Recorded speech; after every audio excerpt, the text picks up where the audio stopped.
Hey guys, it's Bonnie again, back with another video. Today I'm going to be talking about reasons to travel and why you should travel more than you currently are.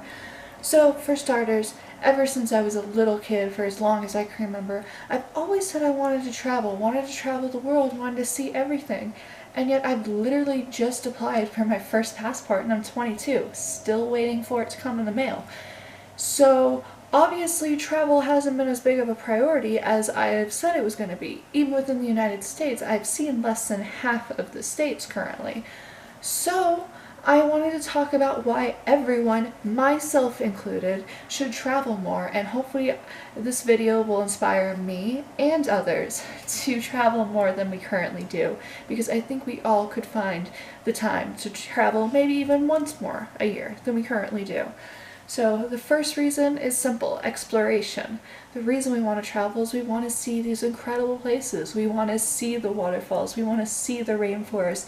We want to see the Great Barrier Reef and all these other places you can imagine. And we should. So if you want to explore it, do it. Go. If you're dreaming about a place, figure out a way to make it happen, because you deserve that exploration. So the second reason is the people you'll meet. I truly believe that part of the growth you get from all these journeys you go on is from the people. Yes, you will grow by seeing these places, by tasting these foods, by, the struggle you'll have with the transportation, such as planes, but I think the main growth that comes from travel comes from meeting the locals, comes from understanding the place that you are in, and from understanding the people there. And I think that's really important for us as people. So I do think that's a very valuable part of travel, and I think that the more we can get that, the better we are as people. The next reason is you gain so much knowledge, and as a result you become a more compassionate person, and you have a greater understanding. You've learned about these cultures, you've learned about these people and these places and these foods, and you can bring all these ideas and all these beliefs and all these feelings together, and you can have a more holistic view of the world. And I believe that, again, is really important for us as people.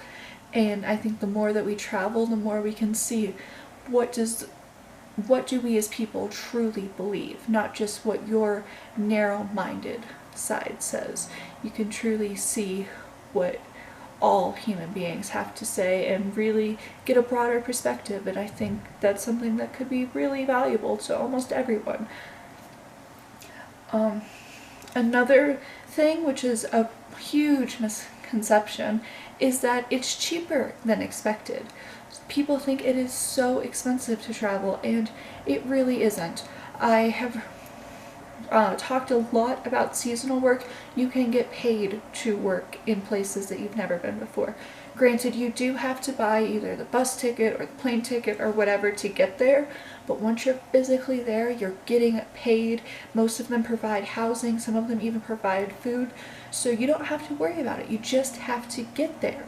So for, $350, which is what I paid for my plane ticket to Alaska, I am now going to see Alaska all summer, and I'm going to be getting more money while I'm there. Sure, I might spend a little money here and there, but I guarantee you I'm going to make more money in Alaska than I spend on the trip. And that's just by me working, 40 hours a week, and then I have the rest of my time to go see a glacier, go see Denali, go pick some berries and maybe run into a bear. Whatever happens, you guys are going to see it on this channel. And I truly think that if more people would just look into seasonal work and seasonal jobs, they could see that they could travel the world, and they could see all these amazing places, and they could save up some money along the way. There's also the fact that passports really don't cost that much. I know before I got my passport, I really thought it cost a lot. I really thought it was going to be super expensive. I thought it was going to be this crazy daunting process, and honestly, it cost less than $200, and the paperwork wasn't that difficult. Like, everyone made it seem like it was going to be that difficult.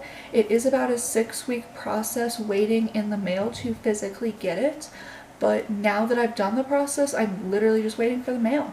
So I think that that's something Americans need to realize, is that travel isn't as expensive as you think. And again, I know a $200 for a passport sounds like a lot, but that passport's going to last me for 10 years. So if I go on 5 international trips in the next 10 years, then that costs me about $40 per trip. So it's really a cost effective thing. So don't worry about the cost of a passport. Don't worry about the cost of a plane. Don't worry about the cost of a hotel room. You can figure it out. Between seasonal work and the fact that a passport is really not that expensive, people really can afford to travel.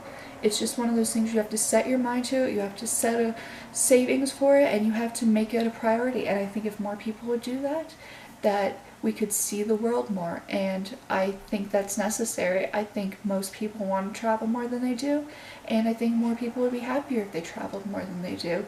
And I really hope that this video has inspired you. I know there's somewhere that you're thinking about. I don't know if it's a glacier. I don't know if it's a geyser. I don't know if maybe you want to just get on a sailboat and just go sail around. But everyone has their place that they want to go, that they've dreamed of going their whole life. Ever since they were a tiny little kid, they've said, I'm going to go here. Well, this is my challenge to you. Go there, do it. And I hope you guys hit that like and subscribe button and stay tuned for my next video. I'll talk to you soon.